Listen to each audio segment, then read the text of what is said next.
friends, welcome to our channel Creating Essence. I am Megan. Who are you?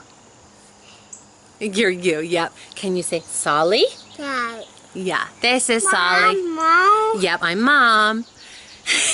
You. Yeah, it's me. It is July 31st. We're giving you our July Homestead update. If you're new here, we are in South Central Virginia. And we have 1 acre of land that we're building up a little mini homestead on. So here's what's happening for the month of July. We finally got started with our seedlings for the fall garden. We've got some zucchini, we've got all sorts of brassicas here like kale, cabbage, and broccoli. We started some more seeds for lunchbox peppers and none have sprouted. The kids begged for watermelon, so we've got 2 varieties of watermelon going. There's another one. We've got some more marjoram, 2 varieties of lettuce, lots and lots of them, and bunches of spinach. Yeah, there's a tomato ripening in there. I also started an awesome new trial. This is ginger. A ginger root I got from the grocery store, started budding. I asked on some of my awesome homestead friend groups, and several people said yes, you can totally grow it. So I soaked the rhizome that was budding in water for 24 hours, and then all I did was just plant it in this is organic compost and potting soil to mix of it. And that was less than a week ago. Hi. Yep. Put the cubs back. So that's what's happening on the porch up here in our little mini greenhouse. If you're interested in that greenhouse, I did a review on it when we first got it from Aldi. I'll put a link to the info box below. Next up, we have our 20 awesome chickens in the chick chalet. This is the John Siskovich style stress-free chicken tractor. I'll put a link below as well in case you're interested in that build. Hello, girls. They're doing amazing. Hello. Yes. These are our 20 black sex link pullets. I guess they're still pullets. They should start laying anytime, and we are, hey, don't bite me. We're really excited to see that. Bye. Yeah, they bite. They do. They don't do it to be mean. They do it because they're interested in some food. You're gonna move them? Oh, strong boy. Over here we have my 2 lavender seedlings in there. They're staying alive, but they're not growing much. So I'm not sure what that means. Our thyme is still growing strong here. And in here, I planted more carrots. They haven't sprouted yet, but it's been less than a week, so we'll see. The earth garden has done amazing things this month. It is just awesome. We have a new addition to our garden. That's right, a trail cam. That is because something is messing with our fence along here. It's either a bear or human, we know that for sure. And since the trail cam went up, absolutely nothing has happened. That leads me to believe it's human. We'll leave that alone. But I'll post a picture of the kind of tipping point that led us to put that up.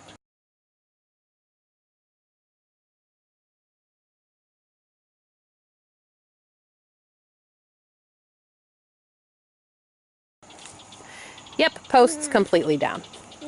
So, cucumber vine there and one that was there are gone now. They lived their lives and we took them out. We've got all sorts of chard and kale doing well. This area I have all wood chip. This is what we're going to plant with the fall garden first. And we have been having a heck of a time with the cabbage moths. Yeah. They don't seem to care about neem oil. Obviously, they don't care about diatomaceous earth. A friend of mine said a product called Surround works well. So, we'll see. Oh, look at those. Little babies. Get rid of that. Our nasturtium and marigolds all over the garden are doing well. And the tomatoes. Oh, my land, guys. Like, for having such a late start, It is just incredible the jungle our tomatoes have turned into. It is just bonkers. Like, I have big, thick, sturdy cages and they can't hold them up. Most of these I have sticks pounded in to help hold them up, and it's still not doing the job well. So it's interesting. But we've just started getting lots of nice ripe tomatoes, and I'm super excited about that.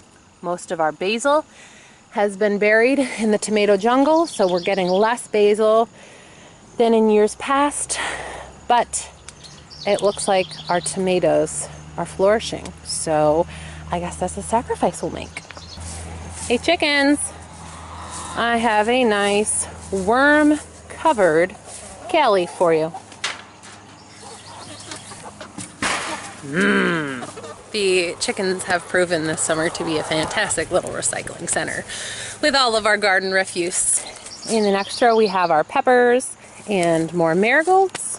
Unfortunately, the peppers mostly were taken down by deer that got in when our fence was taken down. We have a couple plants that are still standing, some that have responded well to stake supports, like that. That one is trying. That one is doing okay, and it's got, I don't know if you can see that post in there with them. So the peppers are trying. Not getting nearly as good a harvest as I had hoped because of the damage, but they are still living and they're working on the fruit that's on there.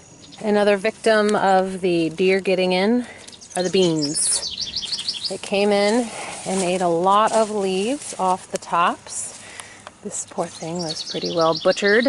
That one as well. It's growing. These are new leaves that are growing now. But our beans have really done amazingly well.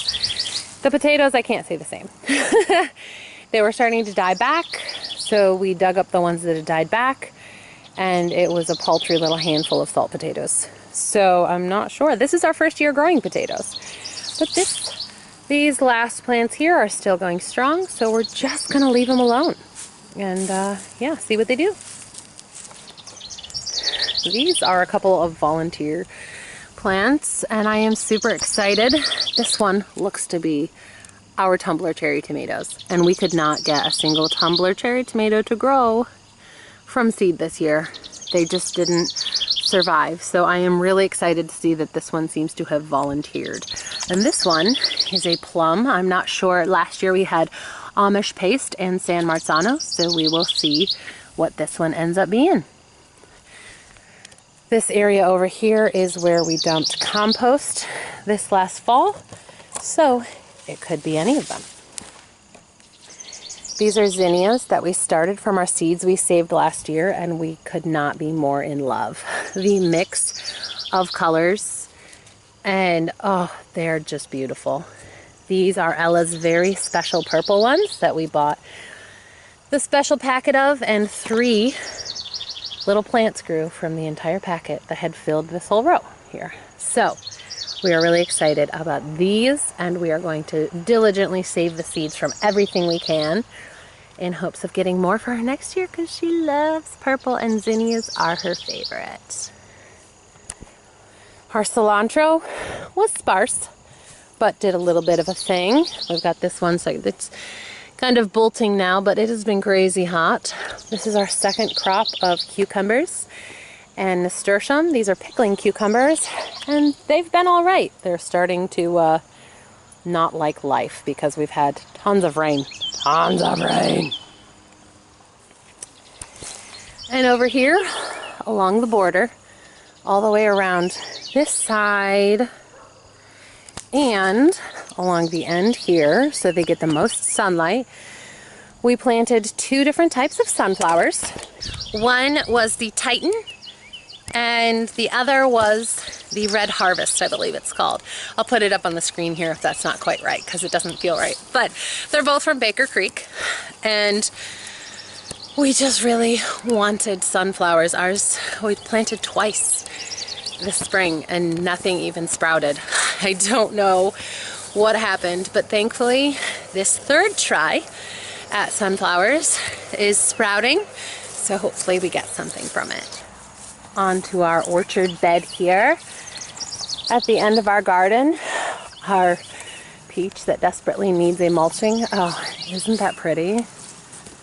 Kidding. What is with Japanese beetles?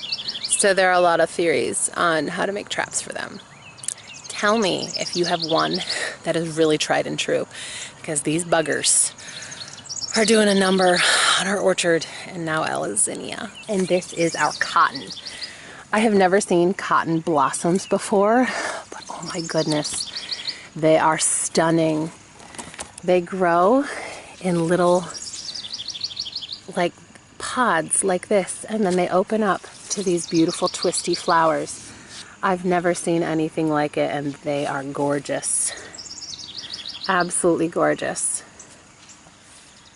And then afterwards, they have this ball in here that I believe is going to have the puff of cotton in when they're done.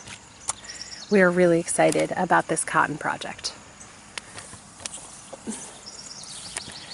This is our elderberry. We had some huge, beautiful crowns of berries here. And again, the deer. I think I need to get some support on this side because it's fallen over. But it seems strong in this direction, so I don't know. If you've grown elderberries before, tell me, is it kind of growing up to the side here like this normal? I have no idea. Our parsley is doing awesome. We've been eating tons of it. This apple is still doing great. So Japanese beetles like the leaves. Garlic chives, I didn't intend to use much of. I just wanted them to propagate and kind of fill in a lot of this bed. But I used some in some chimichurri yesterday, and it was so good. I need more. And here's more of our elderberry. The dill is all drying up. I need to harvest these nice dry crowns of dill seeds, but we had an amazing dill harvest this year, and I'm so excited. Our poor little Gala apple has been through the ringer with really bad fungus this year. The cedar rust damaged it a bit last year, and I did not realize those monsters right there are a type of cedar tree. That was my ignorance when I planted them right here. So, but they suddenly have new healthy growth coming on. These old leaves that had the cedar rust have died off, and we have new healthy growth coming. So I have hope. I've been dousing it in neem oil much of the summer because I read several places that that is good for organic fungicide as well. So we're just going to keep at it because otherwise this guy's a loss. So we got to at least try. Sad news. So I read a lot about things that like acidic soil and giving them coffee grounds, stuff like that to help naturally make the soil acidic. So one day when I was out rinsing the pitcher from the grounds that I had brewed cold brew in, I took the leftover water that I had swished around and just poured it right there. Within a week, this thing had brown curling leaves and it was dying. And it's been about 3 weeks now, and it looks like this now. So if you read things that say to put coffee grounds and things on blueberries, don't do it. Just don't. Because the rest of my blueberries look like this. And that's exactly what that one looked like before the coffee. And that's the only difference in all of them is the coffee. Rosemary is doing well. We've been harvesting that and enjoying it. The sage is dynamite. It's really awesome. I've already dried so much of it. Same with the thyme. It's growing great little bushes. Ash's lilac is the circus it always is. If you know much about lilacs, tell me what this is about. The hardening, yellowing leaves. I would love to hear. Now I know I'm due to mow, so pretend all that grass isn't there. It's just been raining for the last 2 weeks straight, so that complicates things. This is the garlic bed. We filled it in with grass clippings and gave it some time to break down, and now we've covered it with wood chips And by the beginning of October, it should be ready to plant. It'll all be nice and composted down and level. I know it looks level because of that super awesome grass around it. This is another magical volunteer volunteer tomato. It looks like another paste tomato. We have in no way done anything with tomatoes of any kind over here. So truly, the only way this happened is by a bird dropping a seed here. It's pretty wild to us. The honeyway strawberries are doing well, giving off lots of baby shoots there. The eversweets are also doing well. And our sparkles are kind of ready for bed for the year. I need to clean out the grass once it's died back a little more. And then this fall I can put it to bed under mulch and it'll come back up through it for spring. But it is doing well and it has healthy little babies coming up through the growth. And we're onto the raspberry bed. We finished harvesting all the squash and pulled the plants when they were dying back. The lilac over here is happy and healthy, and all of our raspberries are going strong here. We still have some carrots in here. We've been harvesting them all along. And some beets over here. And we've got lots of tiny raspberries coming for the fall picking season. And the last thing to update you on is the Hugo Culture. If you've been following us from the start, you know I'll put a link in the info box below so you can check that out. But we've been working on building it up with tons of branches and leaves and things of that nature. And now we're starting to work on topping it with grass clippings. Our base is the branches and logs and things. And then we're covering it with greens, and then once the whole thing is covered with a really thick layer of grass clippings, we will cover it with wood chips. We are making it sort of a hybrid of Hugo Culture and Back to Eden in that style to compost it all down. We do have some things growing up through it that we need to take down. This is, you know, a break in it because there's a tree. But we've been able to extend it all the way down with all the yard work we've been doing through here. This is our gap of deer fence that we'll probably take out to fill in with more hugels. And all the way down to the edge of our property here.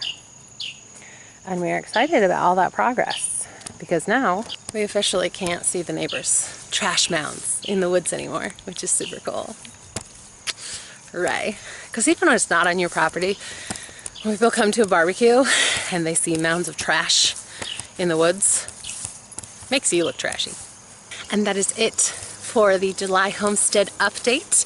Thanks so much for hanging out. If you have any questions or any tips or any wisdom on anything you saw that you think might be helpful to us, I would love it if you would leave in the comment box below. We are really total noobs at this, trying to build up this mini homestead, and a lot of what we're doing is trial and error and lessons learned. So if you have some wisdom to share, I desperately want to hear it. If you're growing a garden, if you have fall garden seedlings started, let me know. I would love to hear what you are growing too. Thank you so much for sticking around today, friends. If you like this video, give it a thumbs up and subscribe to our channel for more videos like this. Bye-bye.